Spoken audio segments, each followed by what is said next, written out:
Мен турган жер туугандар, бул барыңыздар билген Кеңеш айылынын центри, светофордо турам. Эми келүү жолун түшүндүрөйүн. Шаар жактан келген болсоңуздар, мына машина базарга келесиздер.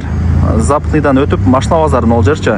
Машина базардан өтсөңүздөр, бул жак ошо Кеңеш айылынын центри, ол жерде светофор бар экен. Ага жетпей оңго бурулуп, жогору тарапка түз чыгып барсаңыздар, сатылуучу үйүбүз жайгашкан. Туугандар, келүү жолун түшүндүргөнчө үйгө келип калдым. Бул ошондо мен көрсөткөн көчө менен түз жогоруга чыкканыңыздарда сол тараптагы 22-чи көчө болуп калат. Түшүндүңүздөр, Ошол көчөнүн эле аягында мына сол тарапта ушул 22-чи көчө кирип түз жүрсөңүздөр, бул жакта мына катар-катар үйлөр. Бул жер көчө. Сатылуучу үйүбүз ушул жерден башталат. 22-чи көчөдө жайгашкан. Көчө тарабын пескаблок забору менен тосуп, воротаны коюп койгон. Караңыздар, сонун тыныч жер экен. Үйдүн жери Кызыл китеп боюнча 5 соток. Фактически эми акыркы участок болгон үчүн жери кенен болот, аны айтпасам деле билесиздер. Фактически жери 10 соток туугандар. 4 тарабына темир тосмолору менен тосулуп, чек аралары такталган. Ал жагынан кыжылат болбоңуздар. Таза суу бар, свет бар, кудук бар, септик бар. Домдогудай сонун условияларды кылып койгон. Өздөрү 2022 толугу менен бүткөрүп үйдө кирип жашашкан экен. Ошондо 3 жыл ровно жашап коюптур. Ушул үйдөчү өздөрү нолдон баштап салган үйлөрдүн бири. Азыр бир сөздүн ачыгы иш башташыбыз керек болуп атат.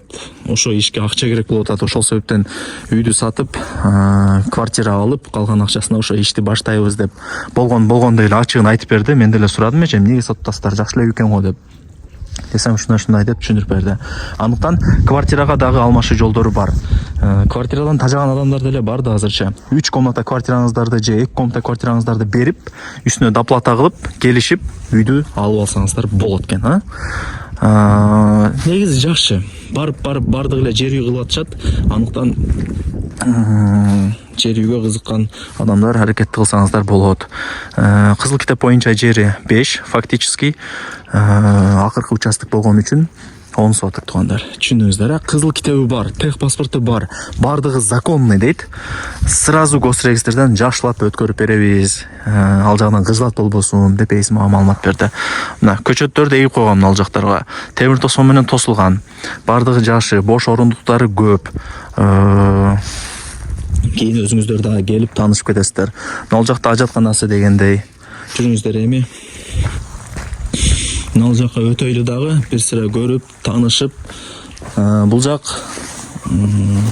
скамейка навеси менен. Так, анан туугандар, үйдүн жери тегиз. Эч кандай уклон жери жок. Мына жагы болсо мал сарай. Негизи холодильник, склад катары колдонсокпу деп атат элек, жумуштарга байланыштуучу. Бирок ал болбой калып, мал сарай кылып койгонбуз дейт. 2 кабаттуу, өйдө тарабы навес, чөп, пресс жыйганы. Ылдый тарабы нак мал канатыгандар.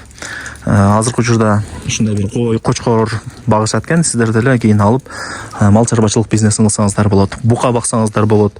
Кочкор баксаңыздар болот. Иш кылам десеңиздер, иш толтура туугандар. Үй узун турасын, азыр келсем ээси жок экен. Дүйөсү. Жеңем өзү эле экен. Узун турасын мен точно билбейт экенмин. 10-11 чыкса керек примерно дейт. Бирок мындай квадрат метрге салыштырганда 100 квадрат метрден бир аз ашат үйчү. Действительно жакшы сонун экен. Жүрүңүздөр, эми кирип көргөзүп берейин. 4 бөлмөдөн турат. Коридор менен санузелди кошпогондочу. Туугандар, үйгө дагы кирип келдим. Жүрүңүздөр, эми сиздерге мына коридордон баштайын. Кенен 4 комната коридор менен санузелди кошпогондо. Мен оң тараптан баштай берейин. Интернет, Wi-Fi бар. Бул кухня, гарнитур, раковина бардыгын орнотуп, домдогудай сонун условияларды кылып койгон. И бул жакта печкасы бар.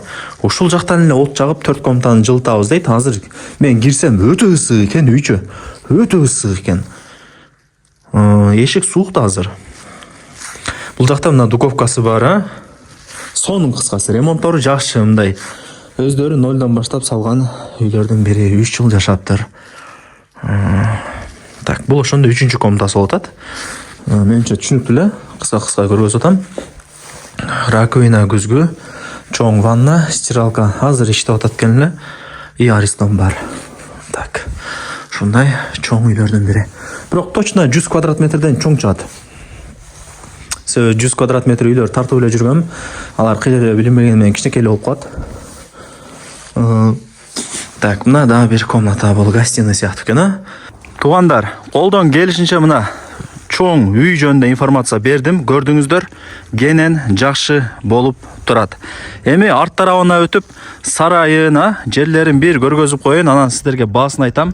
Же болбосо баасын экранга деле жазып койдум, сиздерге ыңгайлуу болсун депчи. Так, туугандар, мына үйдүн арт тарабына өтүп келдим. Бул жакта деле кенен месталар бар. Темир тосмо менен тосулган. Бул жагы узундан түшкөн чоң мал сарай. Азыркы учурда элер өздөрү деле ошо мал чарбачылык бизнеси менен дагы алектенет экен. Мал сарайдын узуну канча экенин билбедим го, бирок ушул жерден башталат да. И үйдүн мына бурчуна чейин барып такалат. Жана наркы тараптан деле өтүп көргөздүм го. Ушундай өйдө тарабы навес. Мына ылый тарабы. Мал сарай, акур, слив бардыгы бар. Азыркы учурда кой дагы багабыз дейт. Ушундай туугандар. Жакшы. Лайктан басып туган урук, дос, жар, группа бүт бар тарапка жиберип коюңуздар. Алар дагы кирип көрүшсүн. Негизи азыр үй издегендер деле көп. Билесиздер. Барыңыздарга ийгилик туугандар. Басын анан эсин номерин экранга жаздым. Аракетти кылыңыздар. Ушундай сонун даяр үйдү колдон чарбаңыздар.